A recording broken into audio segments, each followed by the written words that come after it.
حضرت عبداللہ بن عمر رضی اللہ تعالیٰ عنہما سے روایت ہے، انہوں نے کہا حضرت سعد بن عبادہ رضی اللہ تعالیٰ عنہ اپنی بیماری میں مبتلا ہوئے تو رسول اللہ صلی اللہ علیہ وسلم عبد الرحمن بن عوف رضی اللہ تعالیٰ عنہ، سعد بن ابی وقاص رضی اللہ تعالیٰ عنہ اور عبداللہ بن مسعود رضی اللہ تعالیٰ عنہ کے ساتھ ان کی عیادت کے لیے ان کے پاس تشریف لے گئے۔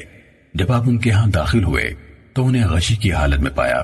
آپ نے پوچھا کیا انہوں نے اپنی مدت پوری کر لی یعنی وفات پا گئے ہیں؟ لوگوں نے کہا اے اللہ کے رسول صلی اللہ علیہ وسلم نہیں۔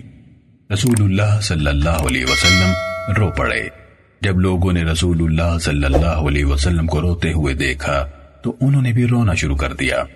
اس پر آپ صلی اللہ علیہ وسلم نے فرمایا کیا تم سنو گے نہیں کہ اللہ تعالیٰ آنکھ کے آنسو اور دل کے غم پر سزا نہیں دیتا، بلکہ یعنی آپ نے اپنی زبان مبارک کی طرف اشارہ کیا، اس کی وجہ سے عذاب دیتا ہے یا رحم کرتا ہے۔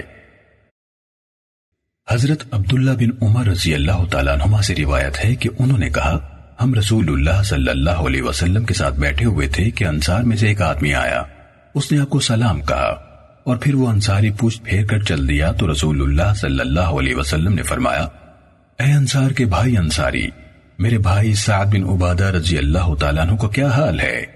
اس نے عرض کی وہ اچھا ہے۔ اس پر رسول اللہ صلی اللہ علیہ وسلم نے فرمایا تم میں سے کون اس کی عیادت کرے گا؟ پھر آپ اٹھے اور آپ کے ساتھ ہم بھی اٹھ کھڑے ہوئے۔ ہم 10 سے زائد لوگ تھے، ہمارے پاس جوتے نہ تھے نہ موزے نہ ٹوپیاں اور نہ قمیص ہی۔ ہم اس شوریلی زمین پر چلتے ہوئے ان کے پاس پہنچ گئے۔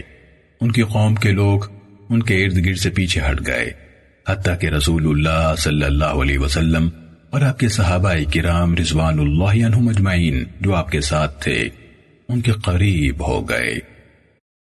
عثمان بن عمر نے کہا ہمیں شعبہ نے ثابت بنانی کے حوالے سے حضرت انس رضی اللہ تعالیٰ عنہ سے روایت بیان کی کہ رسول اللہ صلی اللہ علیہ وسلم ایک عورت کے پاس آئے جو اپنے بچے کی موت پر رو رہی تھی تو آپ نے ان سے فرمایا اللہ کا تقوی اختیار کرو اور صبر کرو۔ اس نے کہا آپ کو میری مصیبت کی کیا پرواہ؟ جب آپ چلے گئے تو اس کو بتایا گیا کہ وہ تمہیں صبر کی تلقین کرنے والے اللہ کے رسول صلی اللہ علیہ وسلم تھے۔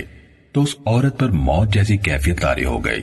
وہ آپ کے دروازے پر آئی تو اس نے آپ صلی اللہ علیہ وسلم کے دروازے پر دربان نہ پائے۔ اس نے کہا اے اللہ کے رسول صلی اللہ علیہ وسلم، میں نے اس وقت آپ کو نہیں پہچانا تھا۔ تو آپ صلی اللہ علیہ وسلم نے فرمایا حقیقی صبر پہلے صدمے یا صدمے کے آغاز ہی میں ہوتا ہے۔